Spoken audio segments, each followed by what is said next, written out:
6장 12절부터 17절 말씀을 가지고 복음의 신발을 신고 라는 제목으로 함께 은혜를 나누도록 하겠습니다. 크리스찬의 삶이란 것은 그리스도 안에서 평안과 안식을 누린 동시에 사단과의 영적 싸움이라고 말할 수 있습니다. 이 세상은 전쟁터입니다. 깊은 물속에 들어가려면 잠수복을 입어야 하는 것이고, 우주 공간에서는 반드시 우주복을 입어야 하는 것입니다. 그와 마찬가지로 사단과의 영적 싸움에서 승리하기 위해서는 반드시 전신갑주를 입어야만 하는 것입니다. 하나님 만들어주신 전신갑주를 입지 않고서는 결코 영적 싸움에서 승리할 수가 없습니다. 하나님의 전신갑주는 어떤 것이었습니까? 오늘 에베소 6장 14절 말합니다. 그런즉 서서 진리로 너희 허리띠를 띠고 의의 호신경을 붙이고 평안의 복음에 예배한 것으로 실을 신고, 이렇게 하고 있어요. 가장 먼저 뭘 이야기합니까? 진리로 허리를 동일한 것입니다. 의의 호신경을 붙이는 것입니다. 그 다음에 복음에 평안히 예배한 신발을 신으라는 것입니다. 그 중에 가장 먼저 제시한 게 뭐예요? 진리로 허리띠를 띠란 것입니다. 그 이유가 어디 있습니까? 우리의 대적 원수 마귀는 거짓으로 무장했기 때문입니다. 거짓으로 무장하는 마귀가 쏴서 가장 효과적인 무기가 뭔가 하면은 바로 진리란 것입니다. 저는 최근에요, 신문에서 북한을 위협하는 강력한 신무기란 글을 읽었습니다. 북한의 어떤 국가입니까? 세계가 인정한 테러 국가입니다. 나라에서 위조지폐인 슈퍼노트를 만들고요, 마약을 만들어서 세계에 파는 그런 깡패 국가입니다. 1950년 우리 조국 대한민국을 침략해서 수많은 인명피해를 입히고 나를 잿더미로 만든 것도 부족해서 1965년 한국을 침략하기 위해서 중국에 도움을 요청했다는 사실이 최근에 비밀 해제된 중국의 공문서를 통해서 확인되었습니다. 최근에는요, 3년 내에 청와대에 공화국이 깃발을 꽂겠다고 아직도 침략 야욕을 버리지 않고 있습니다. 이것을 직면하듯이 원자탄을 개발하고 장거리 미사일을 개발해 가지고 쏜 일도 있었습니다. 이런 북한의 위협에 대응하는 가장 강력한 신무기가 무엇인가 싶어가지고 그 내용을 읽어봤더니만 전단지를 배포하는 미사일이라는 것입니다. 지금도 탈북자가 중심이 돼가지고요, 북한에 진실을 담은 전단지를 보내고 있습니다. 왜냐하면 북한의 지도들이 가장 두려워하는 것이 진실이라는 것입니다. 진실이 밝혀지면은 북한은 스스로 무너지게 되어 있다는 것입니다. 그렇지만요, 풍선을 가지고 보내다 보니까 바람이 불지 않으면 보낼 수가 없습니다. 바람 방향에 맞지 않아도 보낼 수 없습니다. 바람이 불어도요, 정확히 내가 원하는 쪽에 보낼 수 없습니다. 때로는 바람이 방향이 잘못돼가지고 북한에 가다가 다시 남한에서 떨어질 때도 있다는 것입니다. 그런데 미사일로 보내게 되면은 내가 원하는 지점에 정확하게 보낼 수 있다는 것입니다. 북한의 지도자들은 아랍의 범위, 물결이 아랍을 힘쓸 때 그 물결이 북한에도 미칠까봐 심히 전전긍긍했다는 말이 있습니다. 혹시 프라하의 범을 아십니까? 체코슬로바키아에 있었던 민족운동을 말하고 있습니다. 아랍의 범도 마찬가지입니다. 2010년 말경에 북아프리카 튀니지에서 반정부 시위, 민족운동이 일어났던 것을 말하는데, 이것이 시작되어서 인근 그 리비아, 이집트 등으로 번져나간 것이 아랍의 봄입니다. 이 아랍의 봄이 물결이 확산되어 가지고 아랍에서 많은 독자자들이 축출되거나 내각이 교체가 되었습니다. 이 반정부 시위는요, 페이스북이나 트위터 같은 소셜 미디어를 통해서 사회민들이 진실을 알게 된 것이 동기가 되어서 이런 운동이 일어났던 것입니다. 북한의 지도자들이 진실을 가장 두려워하는 이유가 어디 있습니까?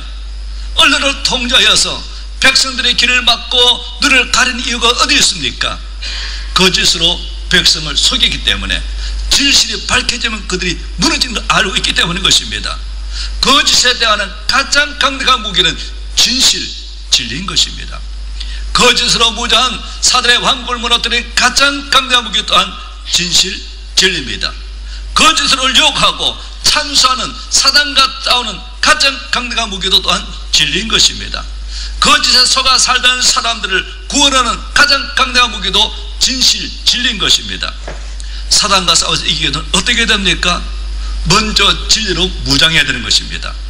거짓에 속아 살던 사람을 구원하기 위해서는 어떻게 해야 됩니까? 진리를 전해줘야 하는 것입니다. 진리를 전해주기 위해서는 어떻게 해야 됩니까? 물론 발품을 팔아야 되는 것입니다. 물론 진리를 전해주기는 방법은 여러 가지가 있습니다. 방송이나 매체도 있고요, 전도제나 매체도 있습니다. 그러나 가장 효과적인 방법은 역시 발품을 푸는 것이래요. 1:1 전도를 하는 것이랍니다. 학자들의 조사한 바에 의하면은 방송이나 책자를 통해 구원받은 사람보다도 발품을 풀어서 1:1 전도를 통해서 구원받은 사람이 압도적으로 많다는 것입니다. 하나님이 아나니아를 보내서 사도 바울을 구원하실 때 하신 말씀이 있습니다. 사도행전 20장 10절 말합니다. 이스라엘과 이방인에게서 내가 너를 구원하여 그들에게 보내어 그 눈을 뜨게 하여서 어둠에서 빛으로 사단의 권세에서 하나님께로 돌아오게 하고 죄사함과 나를 믿어 거룩게 된 무리 가운데서 기업을 얻게 하리라. 무엇으로 그들의 눈을 뜰 수 있습니까? 무엇으로 그들을 어둠에서 빛으로 사단의 권세에서 하나님께로 돌아오게 할 수가 있습니까? 무엇으로 죄사함 받게 할 수 있습니까? 무엇으로 사람을 거룩게 만들 수 있습니까? 해답은 복음입니다. 진리의 말씀입니다. 그래서 복음을 전한 자들의 발이 아름다운 것입니다. 로마서 10장 10절 말합니다. 누구든지 주의 이름을 부르는 자는 구원을 받으리라. 그런즉 그들이 믿지 아니한 자를 어찌 부르리요? 듣지도 못한 자를 어찌 믿으리요? 전판 자 없이 어찌 들으리요? 번외를 받지 않아서 어찌 전파리요? 기록된 바 아름답도다 좋은 소식을 전한 자들의 발이함과 같으니라. 그렇습니다. 좋은 소식을 전한 자들의 발이 있으니까 사람이 복음을 들을 수 있고, 들으니까 믿게 되고, 믿으니까 지혜를 불러서 구원을 받게 되는 것입니다. 그러므로 좋은 소식을 전한 발이 가장 아름다운 것입니다. 이사야 52장 7절은 말합니다. 좋은 소식을 전하며 평안을 공포하며 복된 소식을 가져오며 구원을 공포하며 시온을 향하여 이르기를 내 하나님이 통치하신다 하는 자의 산을 넘는 발이 어찌 그리 아름다운고. 복음을 전하기 위해서는 때로는 광야를 건너야 될 때도 있고요, 험산 줄령을 넘어야 될 때도 있는 것입니다. 이때 필요한 것이 뭐예요? 맨발로는 안 됩니다. 맨발로 어떻게 거친 광야를 지나갈 수 있고 험산 줄령을 넘을 수 있단 말입니까? 좋은 기능성 신발이 참 필요한 거예요. 여러분, 뜨거운 여름 오후에 라스칸테라스 모래사장을 맨발로 걸어본 경험이 있습니까? 누가 그러더라고요. 따끈따끈한 모래를 밟으면 건강에 좋다 해서 밟으려다가요 발될 뻔했습니다. 와, 못 걷겠더라고요. 몇 걸음도 못 가겠어요. 신발을 신을 땐 괜찮았는데 맨발로 못 걷겠더라고요. 저는 해마다 침례식을 행할 때마다 느끼는 건데, 우리가 침례식 하는 장소 산펠리페는요 바닥이 상당히 미끄럽습니다. 맨발로 그러면 미끄러져서 다치기 딱 쉬워요. 그래가지고요 신발을, 좋은 신발, 미끄러진 신발을 신으니까 안 미끄러지더라고요. 어떤 신발을 신사라서, 물론 미끄러진 신발도 있는데 안 미끄러진 신발이 있더라고요. 그걸 신으니까 행동이 자유로워요. 미끄러지니까 걱정이 안 돼요. 등산을 가는 것도 마찬가지입니다. 뭐 마을 뒷산 가는 것은요 운동하시고도 갔다 올 수 있지만은 높은 산, 거친 산을 넘기 위해서는요 기능성 신발, 전문 등산을 신어야만 가능한 것입니다. 그래서 하나님 말씀하십니다. 에베소 6장 15절, 평안히 복음이 준비한 것으로 신을 신고, 군인은 반드시 전투와 워카를 신습니다. 시제가 세계 정복에 성공한 비결 중 하나가 뭐냐면은 군인들에게 군용 신발을 주어가지고요 기동성을 가지고 적군과 싸우게 했기 때문이라는 말도 있습니다. 가시밭길, 자갈길, 발길을요 맨발로 걸을 수는 없습니다. 발을 보호할 신발이 반드시 필요한 것입니다. 이와 같이 영적 전쟁에서는요 주님이 예비하신 신발을 반드시 신어야만 나갈 수 있는 것입니다. 저희에게는 용서와 의의 신발, 병든 자에게는 치료와 건강의 신발, 가난한 자에게는 아버지의 축복과 형통의 신발, 그리고 구원받은 우리 모두에게는 부활과 영생 천국의 신발이 예비되어 있습니다. 특히 영적 전쟁을 치는 우리 모두를 위해서 평안의 신발을 준비해 주셨던 것입니다. 요한복음 17장 14장 27절 말합니다. 평안을 내게 끼치노니 곧 나의 평안을 너에게 주노라. 내가 너에게 주는 것은 세상이 주는 것 같이 아니하리라. 너희는 마음에 근심도 말고 두려워하지도 말라. 이 말씀은 어떤 상황에서 주신 말씀입니까? 이제 몇 시간 있으면 십자가에서 못 박히는 상황입니다. 로마 군대에 붙잡혀가지고 가정 고문을 다 하시고 무서운 형벌을 받고 십자가를 지는 그런 상황을 앞두고 하신 말씀입니다. 주님 이걸 몰라서 그런 말 다 알고 계셨어요. 그렇기 때문에 미리 예언하셨습니다. 그럼에도 불구하고 그런 상황을 앞두고 조금 더 두려워하거나 불안하지 않으시더라고요. 그러나 제자들은 그렇지 못했습니다.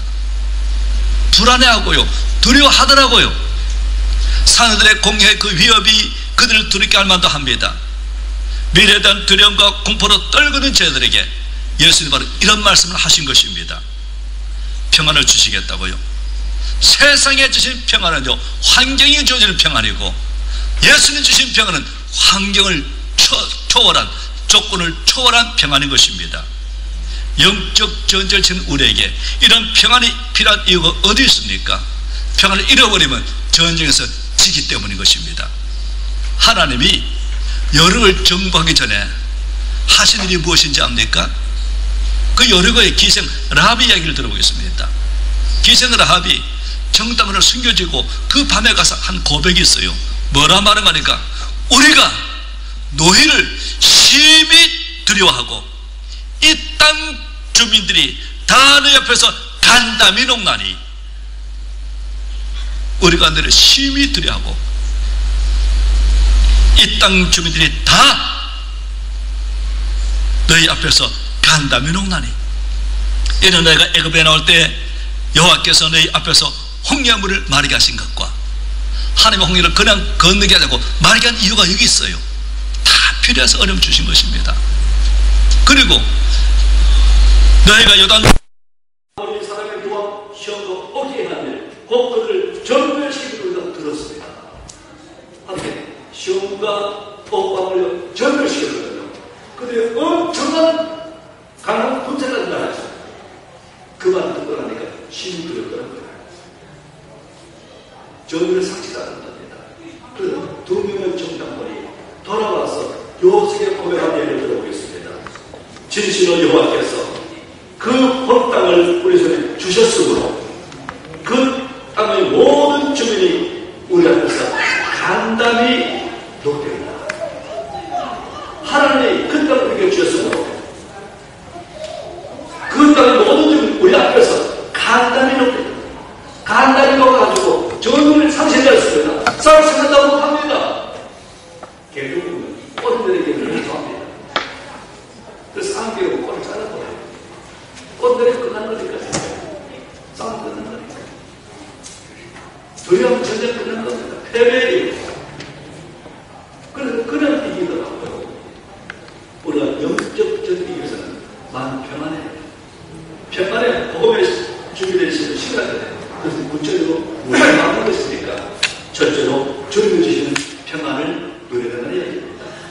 세상에 드는 평안은 무엇 때문에 드는 평안입니다. 조건이 있고 환경에 주어질 때 주는 평안인 것입니다. 그러나 주님이 주시는 평안은 달라요.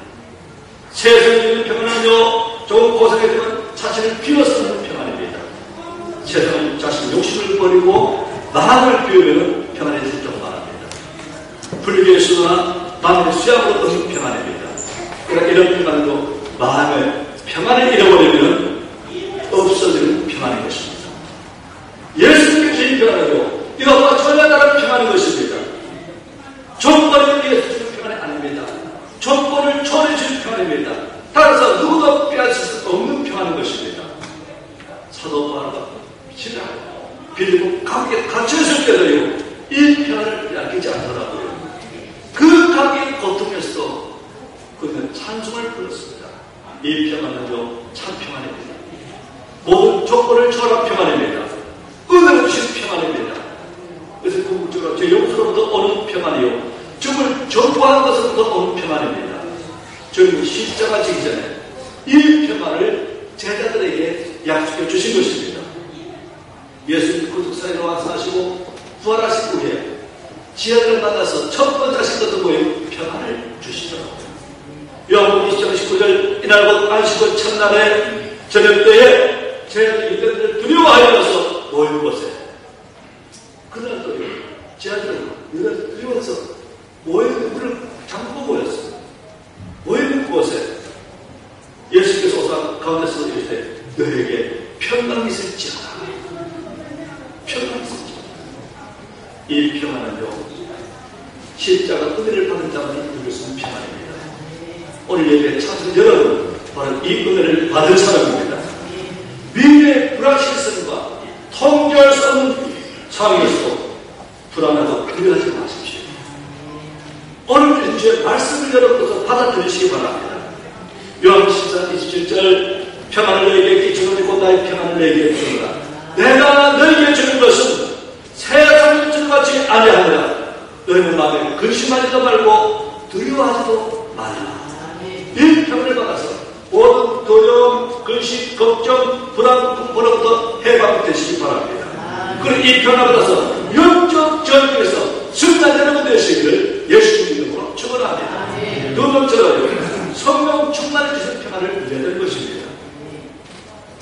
마음의 평안이라는 것은요, 마음을 감정을 잘 조절해내고 적절히 사고훈련 혹은 명상, 마인드 컨트롤, 요가, 천연요법으로 이루어지는 거 아닙니다.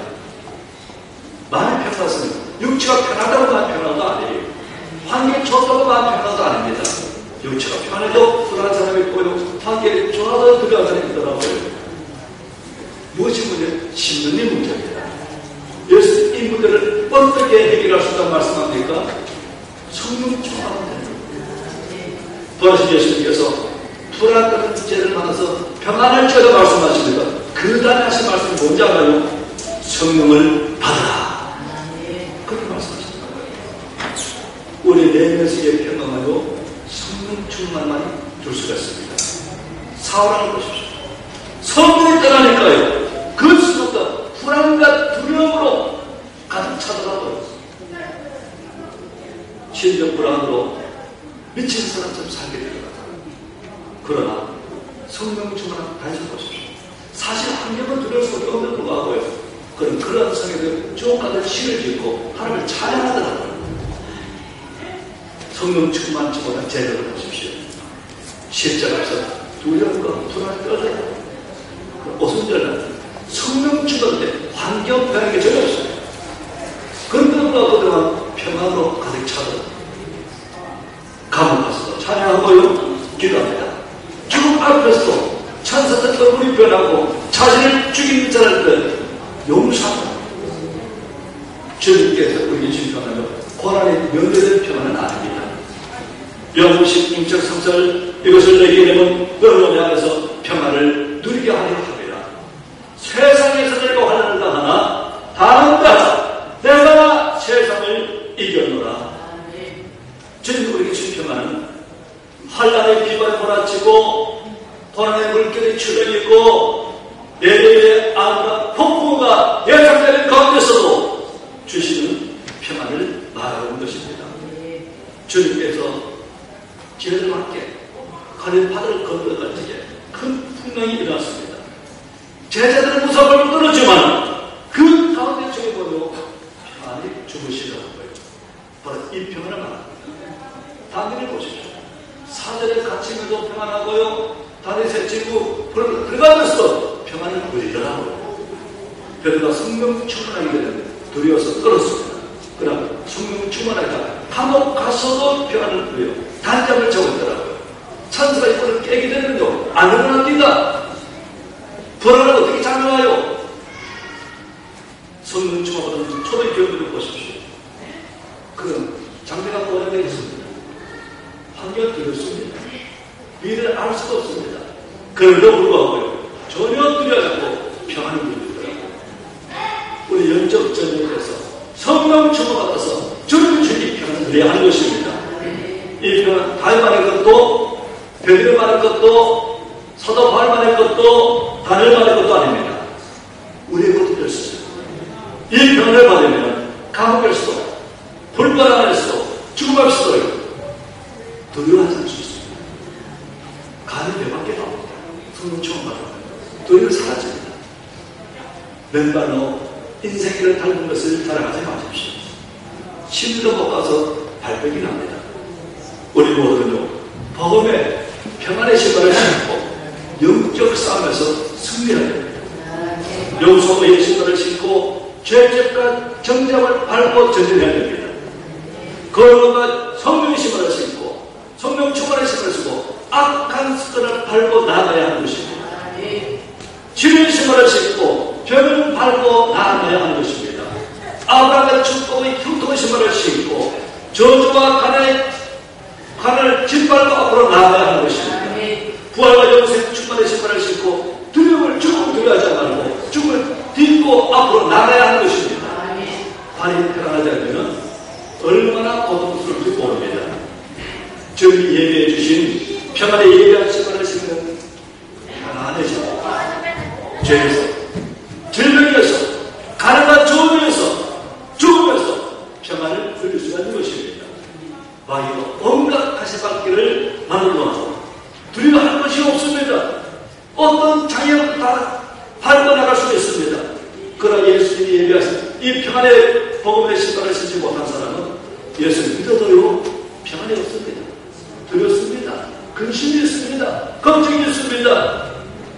상당히 많은 사람들이 자기 의지의 신발을 신는데 이것은 동네 앞산목으로는 운동에 불과한 것입니다.